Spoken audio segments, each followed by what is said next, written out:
முதலாம் உலகப் போரில் மத்திய கிழக்கின் பகுதியை ஆண்ட ஒட்டோமான் பேரரசின் தோல்வியைத் தொடர்ந்து பாலஸ்தீனம் என்று அழைக்கப்பட்ட பகுதியை பிரிட்டன் தனது கட்டுப்பாட்டில் எடுத்துக்கொண்டது. அங்கு அரேபிய பெரும்பான்மையினரும் யூத சிறுபான்மையினரும் வசித்து வந்தனர். அதேபோல் பிற இனக்குழுக்களும் வசித்து வந்தனர். பாலஸ்தீனத்தில் யூத மக்களுக்காக ஒரு தேசிய இல்லத்தை நிறுவுவதற்கு இங்கிலாந்து கொள்கையளவில் ஒப்புக்கொண்டபோது யூத மற்றும் அரபு மக்களிடையே பதட்டங்கள் ஆழமடைந்தன. யூதர்கள் இந்த நிலத்துடன் வரலாற்று ரீதியாக தொடர்புகளைக் கொண்டிருந்தனர். ஆனால் பாலஸ்தீன அரேபியர்களும் பல நூற்றாண்டுகளுக்கு முந்தைய உரிமை கோரலைக் கொண்டிருந்தனர் மற்றும் இந்த நடவடிக்கையை எதிர்த்தனர். ஏற்கனவே அங்கு வசிக்கும் பாலஸ்தீன அரேபியர்களின் உரிமைகள் பாதுகாக்கப்பட வேண்டுமென்று பிரிட்டிஷ் கூறியது. 1920 மற்றும் 1940களுக்கு இடையில் ஐரோப்பாவில் துன்புறுத்தலில் இருந்து தப்பி ஓடிய யூதர்களின் எண்ணிக்கை அதிகரித்தது. 1947ஆம் ஆண்டு வாக்கில் யூத மக்கள் தொகை 6,30,000 எட்டியது. இது மக்கள் தொகையில் 30%க்கும் சற்று அதிகமாகும். 1947ஆம் ஆண்டில் யூதர்களுக்கும் அரேபியர்களுக்கும் இடையே வன்முறை அதிகரித்து வந்த பின்னணியிலும் பிரிட்டிஷ் ஆட்சிக்கு எதிராகவும் ஐக்கிய நாடுகள் சபை பாலஸ்தீனத்தை தனித்தனி யூத மற்றும் அரபு நாடுகளாக பிரிக்க வாக்களித்தது. ஜெருசலேம் ஒரு சர்வதேச நகரமாக மாறியது.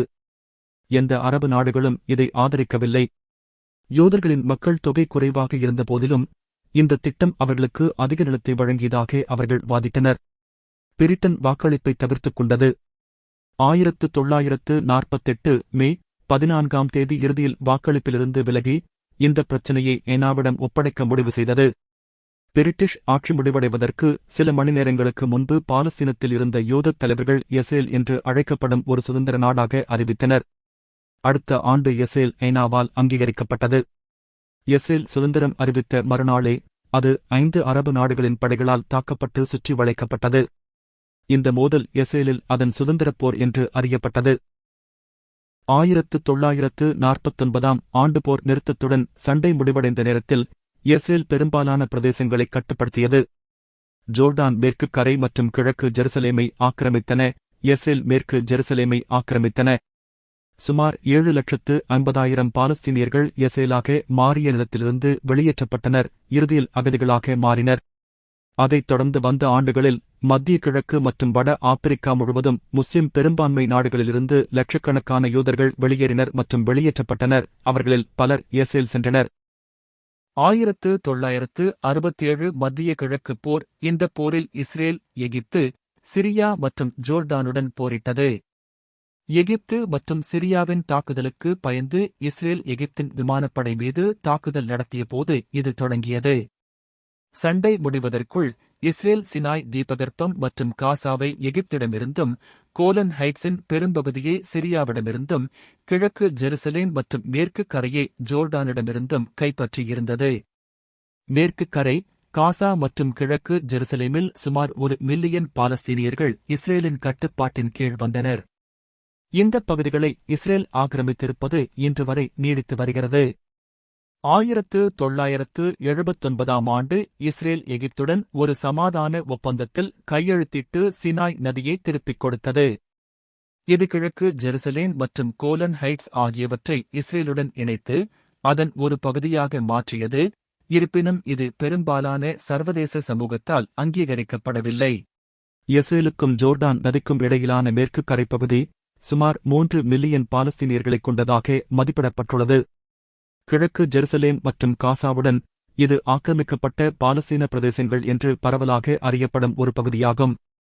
பாலஸ்தீனியர்கள் எப்போதும் இந்த பகுதிகளில் இஸ்ரேலின் இருப்பை எதிர்த்து வருகின்றனர். மேலும் அவர்கள் எதிர்கால சுதந்திர அரசின் ஒரு பகுதியாக இருக்க விரும்புகிறார்கள். இது சர்வதேச சமூகத்தின் பெரும்பான்மையினரால் ஆதரிக்கப்படுகிறது. மேற்கு கரையின் ஒட்டுமொத்த கட்டுப்பாட்டை இஸ்ரேல் இன்னும் கொண்டுள்ளது.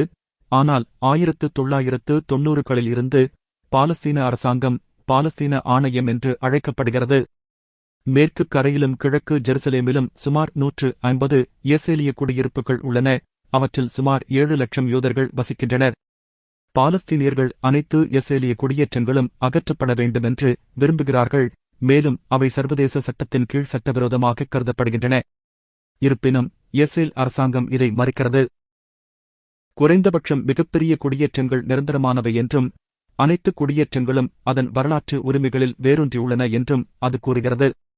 பாலஸ்தீனியர்கள் தங்களுக்கென ஒரு நாட்டைக் கொண்டிருப்பதற்கான உரிமையை அது அங்கீகரிக்கவில்லை, மேலும் மேற்கு கரை இஸ்ரேலிய தாயகத்தின் ஒரு பகுதி என்று வாதிடுகிறது. 2022ஆம் ஆண்டு ஆட்சிக்கு வந்த பிறகு இஸ்ரேலிய அரசாங்கம் குடியேற்றங்களை விரிவுபடுத்தும் திட்டங்களை அறிவித்தது. பாலஸ்தீன அரசை உருவாக்குவது இஸ்ரேலிய பாதுகாப்புக்கு அச்சுறுத்தலாக இருக்கும் என்று அது கூறுகிறது. ஜூலை 2024ஆம் ஆண்டு ஐநாவின் உச்ச நீதிமன்றமான சர்வதேச நீதிமன்றம் ஆக்கிரமிக்கப்பட்ட பாலஸ்தீன பகுதிகளில் இஸ்ரேல் தொடர்ந்து இருப்பது சட்டவிரோதமானது என்று கூறியது.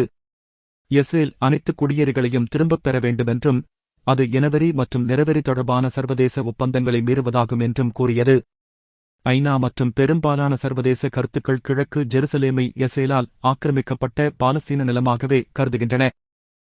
நன்றி, வணக்கம்.